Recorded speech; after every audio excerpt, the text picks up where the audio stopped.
how you can make text move in CapCut. So it's very simple, guys. First thing you need to do is have some text. So click on this text, this plus icon, and I will drag my text throughout the whole of my quip. And now I will type, for example, boxing. And in order to make this text move, you will need to create the keyframes for it.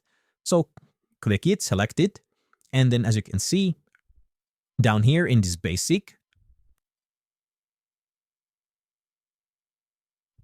click on it, and then you can see under this basic tab, you have, let me scroll down, you have position, as you can see.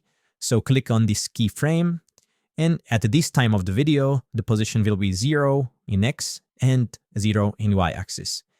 Then in this time in the video, you can change the position. So let's say I will move it a little bit to the right. And now as you can see, the text is moving from this keyframe to this keyframe, from center to the right. I can also go ahead and adjust another keyframe. And after this keyframe weight moves to the right, and you'll stop and go over to the left. So this is how easy it is to move your text in CapCut. Thank you for watching. It is as helpful to consider subscribing and liking this video, and I will see you in the next tutorial. Bye bye.